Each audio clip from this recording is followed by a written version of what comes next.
Peggy 16. Sega.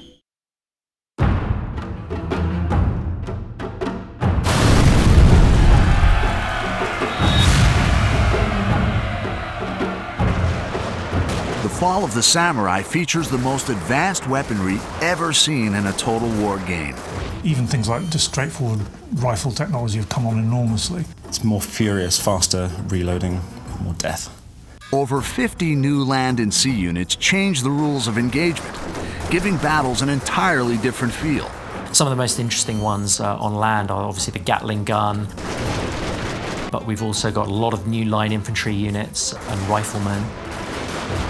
And on sea, got lots of ironclad ships and the torpedo boat, which is perhaps a favourite of mine. Launch torpedoes!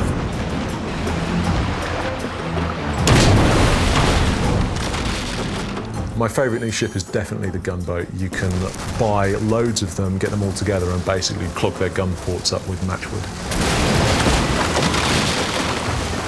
It's a fantastic divisionary tactic.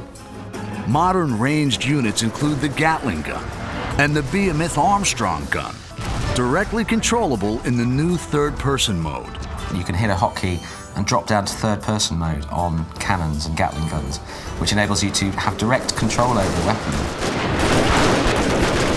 You actually follow the cannonball along the battlefield until it actually hits its target.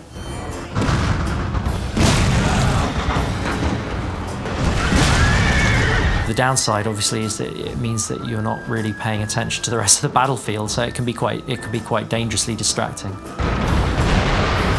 Mighty steam-powered ironclad warships armed with torpedoes make naval battles much more destructive.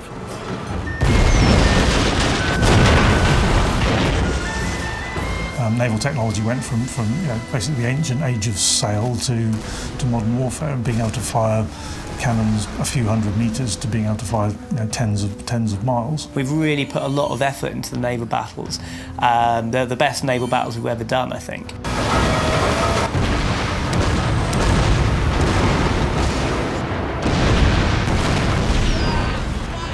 To see torpedoes coming towards you and not knowing what to do, and it puts you in a state of panic. I've had several times where I've been playing where I've just kind of frozen. I'm not knowing what to do. Do I try and put it astern? Do I try and steer around it? And that's a totally new part of gameplay, and I think those are really cool. So the new units, they're not just new stats or new models, they are kind of creating totally new elements to the battles. The increased power of naval weaponry allows fleets to play a greater strategic role.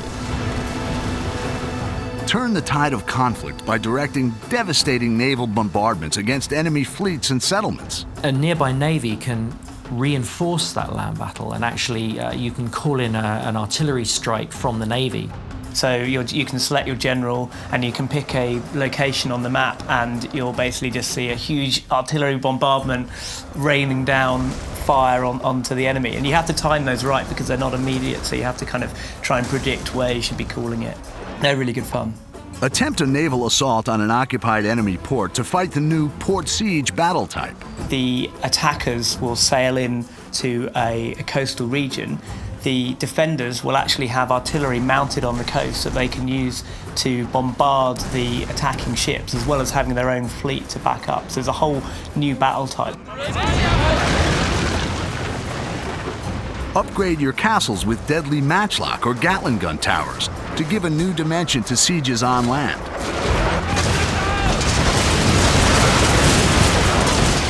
These improvements are all available in the redesigned Avatar Conquest mode, Shogun 2's innovative multiplayer gaming system. So yes, we're bringing in a new Fall of the Samurai avatar, and you'll get a whole 19th century specific skill tree with that. Access to a bunch of new retainers and a bunch of new armor sets as well, so you'll really be able to kind of customize your online persona in line with the sort of 19th century look and feel that the rest of the game will have. Featuring an expanded 19th century conquest map, new retainers and upgrades for your avatar, multiplayer returns to Total War bigger and better than ever.